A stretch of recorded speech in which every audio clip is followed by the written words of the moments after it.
जी अमित, इस समय हम उसी केंद्र बिंदु पे मौजूद है जहां पे आज जो राजधानी दिल्ली में भूकंप आया, जो केंद्र था। इस समय हम धौला कुआं के एक जेजे कैंप में मौजूद है और आप देखेंगे कि मैप में दिखाई दे रहा था कि झील है, झील के सामने ये झील एक केंद्र है, लेकिन ये झील नहीं है, ये एक नाला है, कि ये सीवर है और जेजे कैंप की कॉलोनी है। अगर आप आसपास के घर देखेंगे तो मकान है, झुग्गी झोपड़ियों वाला ये इलाका है।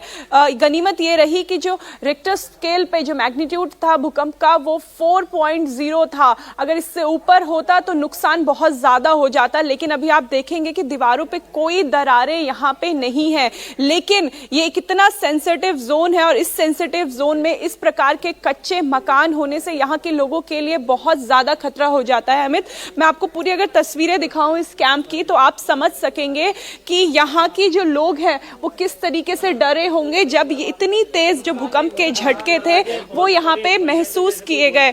भैया, क्या हुआ था सुबह? बहुत तगड़ा, जैसे कोई तूफान सा आता है उसकी आवाज निकलती जाती है, गूंज सी आ रही थी। दरवाजे और ये जो घर में वो अलमारी होती है वो गड़गड़ा रही थी, छनन छनन की आवाज आ रही थी। सारे घबरा घबरा के गली में निकल रहे थे। यहाँ पे तो अमित देखेंगे कि अगर जब भूकंप आता है तो सबसे पहले कहा जाता है कि आप किसी खुले मैदान में जाइए, लेकिन आसपास कोई खुला मैदान नहीं है। आप गलियां देखिए, छोटी छोटी गलियां हैं और यहाँ लोग रहते हैं। भैया, आप मेरे साथ चलते रहिए और बताइए कि आज सुबह क्या हुआ था, कितने बजे हुआ था? ये 5:36 पे हुआ मैम। अच्छा। और बहुत तेज से आवाजें आई और गड़गड़ाहट बहुत तेज हुआ।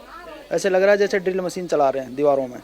और बहुत लोग एकदम डर गए और घरों से बाहर निकल के पूछने लगे क्या हो गया एक दूसरे से। क्योंकि ये केंद्र था ना, पूरे कैंप में हल्ला मच गया था। पूरे कैंप में हल्ला मच गया था। हम तो अपने बच्चों के साथ लेटे हुए थे, तो छोटे बच्चे तो वो मैंने अपने गोद में ले लिए तो निकल गए बाहर। तो ऐसा मालूम हो रहा है जैसे कोई नीचे से ट्रेन से गुजर रही हो, धड़ धड़ धड़ की आवाज बहुत तेज से आ रही है। अमित, और ये इलाका आप देखिए कि कैसा ये इलाका है, झुग्गी झोपड़ियों वाला इलाका है।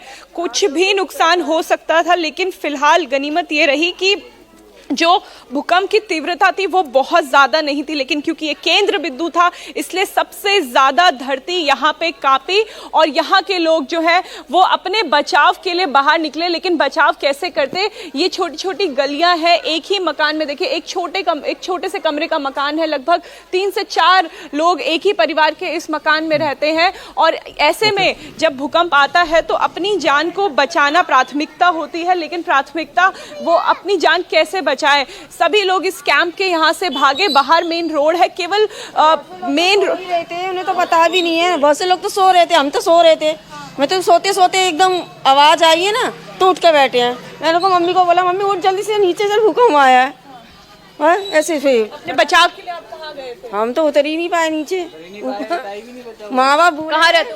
ऊपर आगे रहते। उतनी देर उतारेंगे इतनी देर में तो कुछ भी हो सकता है। अमित, अगर आप इस मकान को देखेंगे तो एक छोटा सा मकान, ये इसको 2 मंजिला बनाया हुआ है।